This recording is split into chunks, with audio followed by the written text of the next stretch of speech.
Welcome back to express. अब बात करेंगे पाकिस्तान के अहम इशू की, एफएटीएफ की। तो पाकिस्तान ने एफएटीएफ के एक्शन प्लान पर कामयाबी से पेशरफ्त कर रहा है। 27 निकाती एक्शन प्लान में 24 पर अमल दरामद कर लिया गया है, जबकि 3 निकात पर काम जारी है।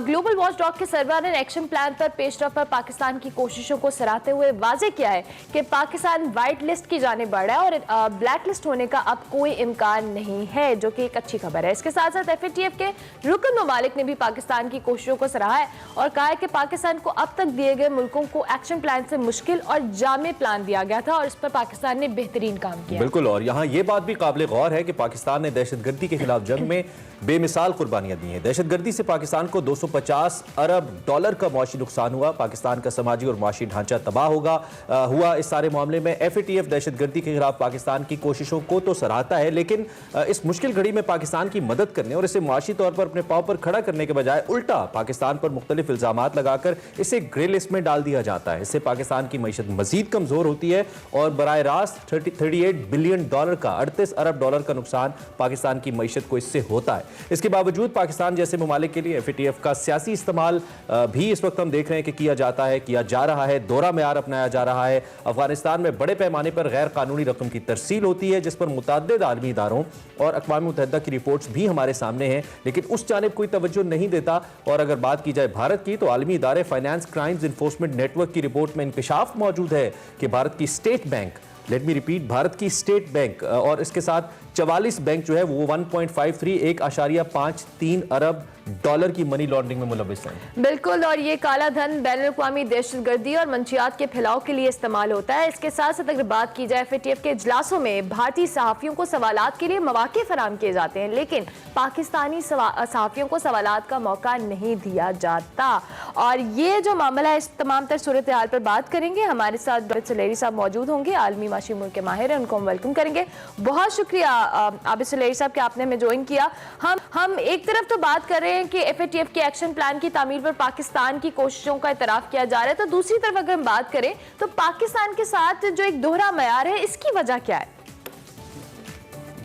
देखिए, दोहरा म्यार जो है उसकी वजह जियोपॉलिटिक्स है और हमें मालूम है कि इस वक्त जितने भी मल्टीलैटरल अदारे हैं उसमें जो चंद बड़े ममालिक हैं उनका इन्फ्लुएंस ज्यादा होता है। आप IMF की बात कर लें, आप वर्ल्ड बैंक की बात कर लें, या आप फाटफ जैसे किसी अदारे की बात कर लें, तो वहाँ पे जो कुछ मुल्क हैं वो के तमाम मेंबर्स इक्वल होते हैं। पाकिस्तान तो खैर फाटफ का मेंबर भी नहीं है, लेकिन उनमें से भी कुछ मेंबर्स होते हैं जिनकी राय ज्यादा साइब समझी जाती है। और फिर वहाँ पे जो ये इकोनॉमिक स्टेट क्राफ्ट जो है, जिसको हम कहते हैं कि use of economy as a state craft measure, कि इन चीज़ों को जो इस वक्त खित्ते की सियासत है, जो आलमी सियासत है, उस पर असरअंदाज होने के लिए इस्तेमाल किया जाता है। अब अगर मैं पाकिस्तानी की बात करूँ तो जैसा कि आपने अपने इब्तिदाई में फरमाया कि पाकिस्तान ने बड़ी कामयाबी के साथ ज़रबेत जो था उस पर अमल किया। नेशनल एक्शन प्लान जो था उसको रोल आउट करते हुए पाकिस्तान को एक क्रॉनिक दहशतगर्दी जो थी उससे निजात दिलाई, जो कि शायद हमारे लिए उस वक्त कोविड से बड़ा खतरा था। और उसके बावजूद जो 3 एक्शन पॉइंट जिन पे कि पाकिस्तान को भी कहा गया है कि फर्दर काम करें, वो इस पे उनका सारा फोकस है कि जो अक़वाम मुत्तहिदा की जनरल असेंबली की जो रेजोल्यूशन है सिक्योरिटी काउंसिल की 1267 और 1371, जिसमें कुछ ग्रुप्स जो थे उनको टेररिस्ट डिक्लेयर किया गया था, उन पे सैंक्शंस के सिलसिले में ये कहा गया है कि हमारी जो इन्वेस्टिगेशन और जो प्रोसिक्यूशन है वो जो उन ग्रुप्स के जो आलाकार हैं अब, या अगर वो नाम बदल के आ रहे हैं, तो उस पर फोकस करें और उनको सजाएं जो है वो दिलवाएं। और ये वो चीज़ है जो कि पाकिस्तान पिछले कई सालों से करता चला आ रहा है।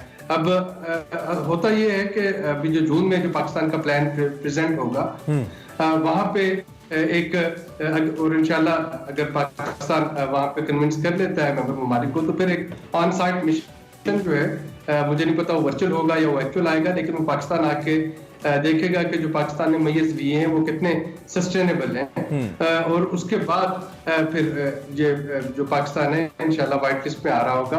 अब तो पाकिस्तान को 39 मुल्क की बॉडी में व्हाइट लिस्ट में आने के लिए कम से कम 1/3 जो उसके मेंबर्स हैं या जो उस दिन मेजॉरिटी जो मौजूद होंगे, अच्छा जी, 1/3 उनकी हमारी चाहिए होगी। ठीक है डॉक्टर साहब, एक इसमें बड़ा इंपॉर्टेंट पॉइंट है, ये जो जितनी बातें भी आप हमारी अचीवमेंट को लेकर, ओबियसली इसका ताल्लुक हमारी अंदरूनी इस्लाहात से है, हमारे अंदरूनी इक़दाम से है। चाहे हमने ज़रब अज़्ब लड़ा, हमने दहशतगर्दी का खात्मा किया, हमने मनी लॉन्ड्रिंग पे काम किया, हमने फंडिंग के हवाले से मामलात के ऊपर बहुत सिग्निफिकेंट इंप्रूवमेंट की पाकिस्तान ने, और सभी गवर्नमेंट ने, पिछली गवर्नमेंट ने भी और इस गवर्नमेंट ने भी इसमें अपना अपना हिस्सा डाला। लेकिन अगर हम एक्सटर्नल पाकिस्तान की स्टैंडिंग की बात करते हैं, जिसमें हमें डिप्लोमेटिक लॉबिंग करनी होती है, अपने ज़्यादा दोस्त बनाने होते हैं, दुश्मन कम रखने होते हैं, और भारत भी ऑब्वियसली बहुत बड़ा लॉबियर है, आपको पता है, पैसे भी बहुत लगाता है, तो हम उसमें किस हद तक कामयाब रहे हैं? क्या हम उस ग्राउंड पे अच्छा खेल पाए हैं, हम अगर सिफारती सतह पे बात करते हैं?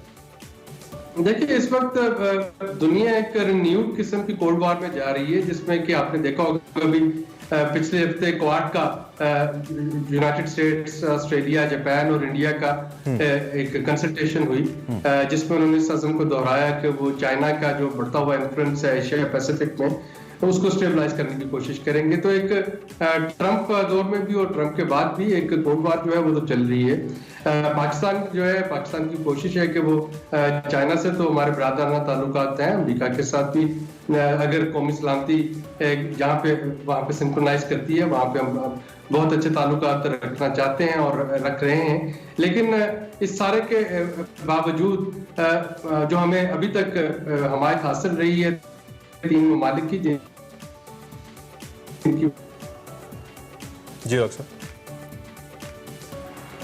आई थिंक ऑडियो का थोड़ा सा कोई डिस्कनेक्टिविटी है, अगर दोबारा लिंक हो जाए। डॉक्टर साहब सुन पा रहे हैं? जी, मैं आपको सुन पा रहा हूँ। आपको मेरी आवाज आ रही है? जी, कंटिन्यू कीजिएगा प्लीज। तो मैं कह रहा था कि जो ब्लैकलिस्ट होने से हम बचे थे अभी तक, वो 3 ममालिक की हमायत की वजह से था, जो कि टर्की, चाइना और मलेशिया था। अब अगर हमें व्हाइट लिस्ट में जाना है तो हमें कम से कम 9 ममालिक की हमायत और चाहिए होगी 9 जो मेंबर्स बॉडी में। सऊदी अरेबिया जो है वो मेंबर है, और गल्फ कौंसिल जो है वो एक मेंबर है, तो शायद जो है वो मिल रहे हैं। और उसके बाद फिर देखना होगा कि जो वेस्टर्न वर्ल्ड है वहां में से हम कौन कौन से ममालिक को अपने साथ इसमें कन्विंस कर सकते हैं कि वो हमें वोट दें।